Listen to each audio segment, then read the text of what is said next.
Dans l'actualité, il y a également ce qui s'est passé à Cergy, dans le Val d'Oise, avec cette agression violente, cette agression insultante qui s'est produite. Ça fait la une de tous les journaux. On va en parler dans un instant. Auparavant, zapping justement de ce qu'on peut voir sur toutes les chaînes concernant cette affaire de Cergy. Je prends de la commande, on va les livrer. À la minute que je vous parle, je reçois un coup. En plein visage. Je suis tombé par terre. À peu près pas de connaissance. Donc après le mec il vient sur moi. Il vient sur moi, il est en train de me tabasser. Joseph est en sang. Une voisine entend s'écrier et accourt à sa fenêtre. Elle filme la scène. L'agresseur la voit et profère de nombreuses insultes racistes. Elle l'interpelle à son tour. Enlève ta cagoule si tu es fier, regardez. Il est en train de traiter de tous les noms, sale esclave, rentre dans ton bled. Je me suis dit, quel est le réflexe à faire, quoi? Est-ce que ces gens, je crie simplement et je me suis dit, soit tu leur dis que tu es en train de filmer et peut-être que ça va les faire partie. Rencontré hier soir, Joseph est choqué. Il peine à cacher sa détresse et ses plaies au visage. C'est inadmissible d'entendre ça et de tels propos en France. Inadmissible et fortement condamnable. Le parquet, a priori, a ouvert une enquête. Donc ça, c'est aussi un point important. Moi, ce que je demande, que la justice aille vite dans cette opération. Joseph, le livreur, a porté plainte. Une enquête judiciaire a été ouverte pour retrouver l'auteur des propos racistes. Voilà, on a presque envie de dire c'est une pierre de plus, hélas, dans ce qui se passe aujourd'hui dans la société et qu'on voit depuis tout à l'heure, depuis que cette émission a commencé, 10h30. C'est assez terrible ce qui se passe aujourd'hui. Alexandre Nicolet qui nous a rejoint. Bonjour, merci de nous avoir rejoints du Rassemblement National. On sent qu'il y a cette violence en France, il y a cette violence raciste. En fait, tout le monde est concerné. Il y a cette violence contre les catholiques, il y a cette violence contre les Noirs, il y a cette violence partout. Elle va où, la société d'aujourd'hui ? Sur les violences, je pense que ça a été abordé précédemment avec les problèmes liés à la justice qui n'appliquent pas les peines prévues par le code pénal.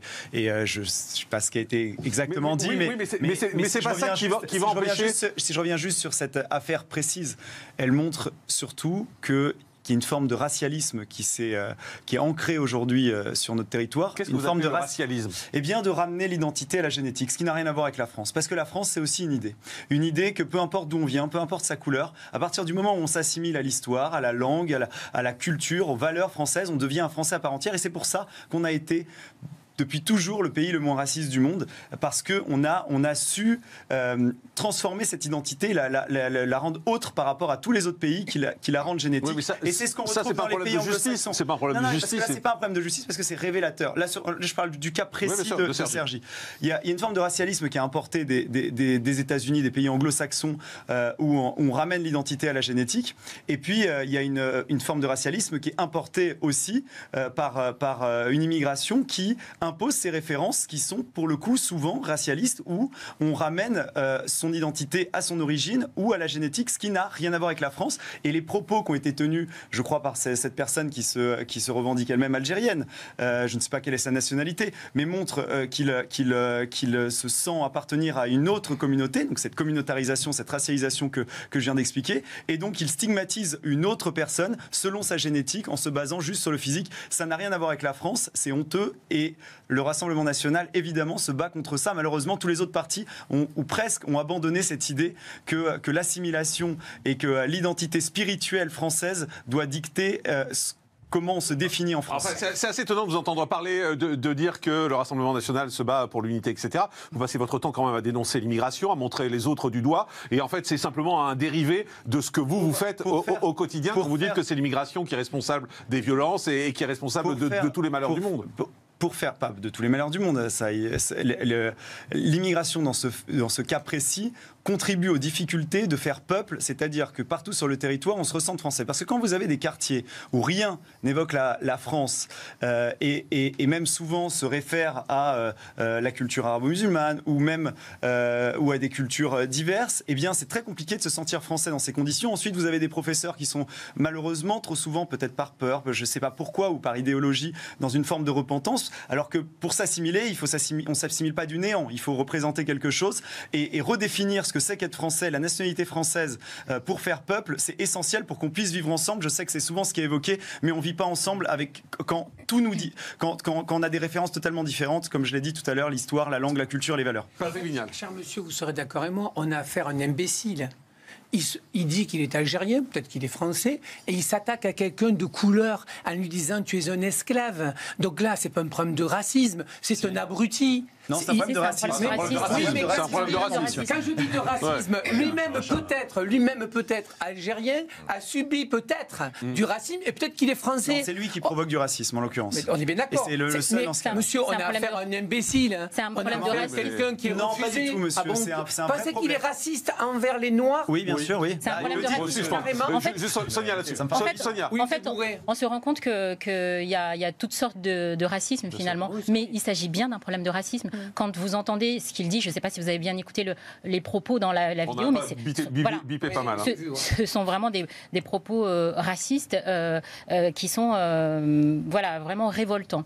Mais tout type de racisme doit être condamné fermement. Et là, apparemment, il y a un signalement qui a été fait par la LICRA au niveau du procureur de la République, bien évidemment. Mais là, de l'autre, c'est quand même quelque chose qui se développe aujourd'hui. Oui, mais ça se développe aussi parce que, encore une fois, une certaine gauche, quand elle prône le droit, en fait, à la différence, alors qu'il n'y a pas un creuset commun qui est bien établi, le problème, c'est que ça entraîne du communautarisme. Et de là, ça peut donner ce genre de choses. Ça, c'est la première chose. La deuxième chose, c'est que quand vous avez aussi certains politiques, par leur prise de parole, qui génèrent... Le dernier exemple que j'ai, c'est Madame Pulvar quand elle dit que les Blancs ne peuvent pas assister à des réunions ou qu'elle assiste à des réunions sans parler. Je trouve ça scandaleux parce que dans des esprits faibles, comme c'est certainement le cas de cette personne qui a parlé, vous créez, en fait, ça engendre de la haine. Et ça peut être Madame Pulvar, ça peut être quelqu'un d'autre aussi. Ça peut être n'importe qui. Et donc, c'est très important de faire attention à ce qu'on dit lorsqu'on est personnalité politique. Ce que pointe du doigt l'ensemble des représentants politiques sur votre plateau, Jean-Marc, c'est le problème d'absence d'assimilation depuis une quarantaine d'années. C'est ça le terme. On a souhaité intégrer, accueillir les gens. Après, effectivement, selon les programmes, il y a des gens qui veulent plus ou moins contrôler les frontières, justement pour maîtriser non seulement les flux migratoires. Mais une absence d'assimilation, là. Moi, je vois du racisme, simplement. Bien sûr. Moi, je vois pas d'absence d'assimilation. Mais attendez, le racisme vient aussi du fait que les gens ne se regardent pas parce qu'ils sont français entre eux, mais tout simplement parce qu'ils se considèrent comme étant représentants d'une communauté.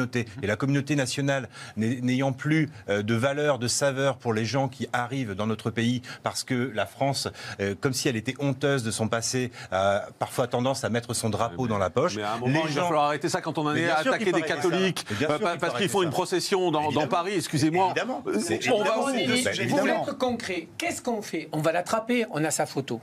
Voilà. Moi, je voudrais poser une question. Qu'est-ce qu'on fait de cette personne quand on va l'attraper? Faire un rappel à la loi, il va ressortir. C'est fini, on a voté, on n'a plus rappel à la loi. On va prendre Eric Revel, qui est chroniqueur politique en direct avec nous. Bonjour Eric, merci de nous avoir rejoints. Je voudrais prolonger ce que dit Patrick Vignal. Qu'est-ce qu'on fait? Qu'est-ce qu'on fait face à cette France, face à ces faits divers qui se multiplient? Vous le voyez depuis 10h30 dans cette émission. En fait, on a le sentiment qu'on tombe dans une hyper-violence totalement surréaliste et que rien ne semble pouvoir l'empêcher. Qu'est-ce qu'on fait, Eric Revel? Alors, je ne sais pas ce qu'on fait parce que je ne suis pas un politique, mais la violence dont vous parlez, Jean-Marc, elle me semble avoir deux origines quand même, si vous me permettez.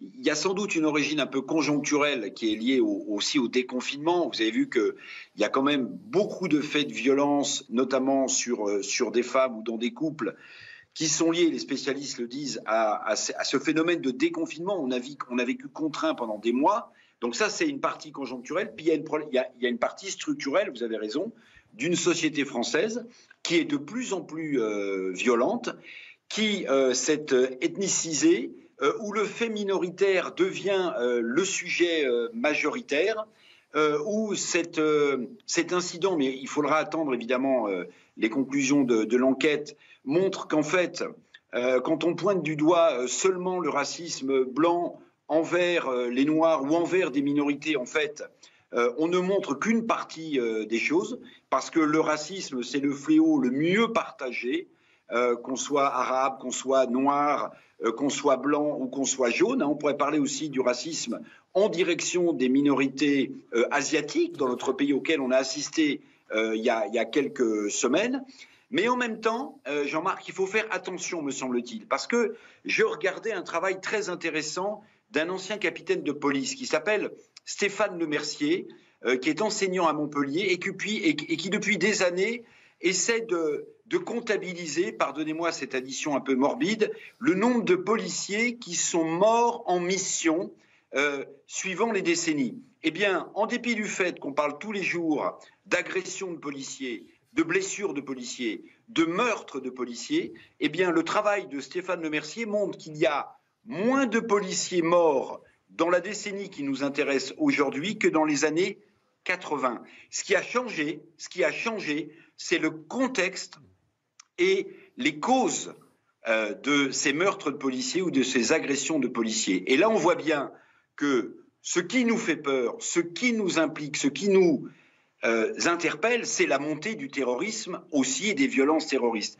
Et avec la loupe médiatique, avec les réseaux sociaux, on fait quand même une sorte d'amalgame de l'ensemble pour dire c'est vrai que la société française est de plus en plus violente, mais je pense que par souci d'apaisement et par souci aussi de véracité et d'authenticité, il faut bien regarder dans le détail de quoi l'on parle. Si, encore une fois, la question de l'immigration, qui doit être maîtrisée, et ce qu'a dit, par exemple, le président de la République en revenant du Mali dans l'avion sur le droit d'asile qui doit être remis en cause, si l'immigration n'était que la source principale de la montée des violences dans notre pays, on aurait sans doute des solutions à proposer. Le problème, c'est qu'on est dans une société qui est de plus en plus violente, Jean-Marc, qui est violente à l'école, qui est violente dans la rue, qui est violente au travail, parce qu'il me semble qu'à tous les niveaux, on manque de quoi? On manque d'autorité. Exactement. Et l'autorité, c'est à mon avis un vrai sujet.